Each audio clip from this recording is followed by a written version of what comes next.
Hi friends, வணக்கம் and welcome to RK news Tamil Nadu channel. சற்று முன் வெளியான வானிலை செய்திகள். வங்கக்கடலில் உருவானது காற்றழுத்த தாழ்வு பகுதி. தமிழ்நாட்டிற்கு ஆரஞ்சு அலர்ட். இந்திய வானிலை ஆய்வு மையம் அறிவிப்பு. செய்தியை முழுமையாக கேட்கறதுக்கு முன்னாடி நம்ம சேனலை சப்ஸ்கிரைப் பண்ணலாம். சப்ஸ்கிரைப் பண்ணிக்கோங்க. மறக்காம பெல் பட்டனை கிளிக் பண்ணிக்கோங்க. அப்பதான் நம்மளுடைய அப்டேட்டட் நியூஸ் உங்களுக்கு உடனுக்குடன் வந்து சேரும். மேற்கு வங்கம், வங்கதேசத்தை ஒட்டிய வடமேற்கு வங்கக்கடல் பகுதிகளில் குறைந்த காற்றழுத்த தாழ்வு பகுதி உருவானதாக இந்திய வானிலை ஆய்வு மையம் தெரிவித்துள்ளது. மேலும் இது குறித்து வானிலை ஆய்வு மையம் வெளியிட்டுள்ள செய்தி குறிப்பில், காற்றழுத்த தாழ்வு பகுதி வலுப்பெற்று மேற்கு முதல் வடமேற்கு திசையில் மேற்கு வங்கம், ஜார்க்கண்ட் நோக்கி நகரும். இதன் காரணமாக தமிழ்நாட்டில் இன்றும் நாளையும் ஓரிரு இடங்களில் மிக கனமழைக்கு வாய்ப்புள்ளது. தமிழ்நாட்டில் 12 முதல் 20 சென்டிமீட்டர் மழைக்கு வாய்ப்புள்ளதால் ஆகஸ்ட் 16, 17 நாட்களில் ஆரஞ்சு எச்சரிக்கை விடுக்கப்பட்டுள்ளது. மேலும் தமிழ்நாட்டில் ஆகஸ்ட் 18 மற்றும் 19 ஆகிய 2 நாட்கள் ஓரிரு இடங்களில் கனமழை பெய்யக்கூடும். தமிழ்நாட்டில் ஆகஸ்ட் 18, 19 ஆகிய நாட்களில் 7 முதல் 11 சென்டிமீட்டர் மழைக்கு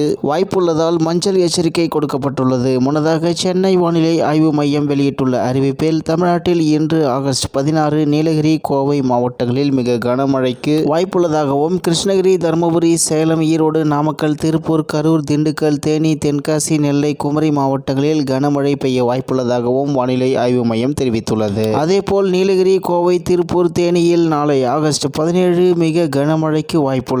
கிருஷ்ணகிரி, தருமபுரி, கள்ளக்குறிச்சி, சேலம், ஈரோடு, திண்டுக்கல், ராணிப்பேட்டை, வேலூர், திருப்பத்தூர், திருவண்ணாமலை, தென்காசி, நெல்லை, குமரியில் நாளை கனமழைக்கு வாய்ப்புள்ளது. அதேபோல் ஆகஸ்ட் 18ஆம் தேதி கிருஷ்ணகிரி, தருமபுரி, திருப்பத்தூர், சேலம், ஈரோடு, நீலகிரி, கோவை, திருப்பூர், தேனியில் கனமழை பெய்ய வாய்ப்புள்ளது. மேலும் ஆகஸ்ட் 19ஆம் தேதி சேலம், ஈரோடு, நாமக்கல், திருச்சி, கரூர், திருப்பூர், நீலகிரி, திண்டுக்கல், மதுரை, தென்காசி, நெல்லை, விருதுநகர், கோவை, தேனி, கன்னியாகுமரி மாவட்டங்களில் கனமழைக்கு வாய்ப்புள்ளதாக சென்னை வானிலை ஆய்வு மையம் வெளியிட்டுள்ள அறிவிப்பில் தெரிவித்துள்ளது. இத்துடன் இன்றைய வானிலை செய்திகள் நிறைவு பெறுகிறது. மேலும் இதுபோன்ற செய்திகளை உடனுக்குடன் தெரிந்து கொள்ள ஆர்கே நியூஸ் தமிழ்நாடு சேனலுடன் இணைந்திருங்கள். நன்றி, வணக்கம்.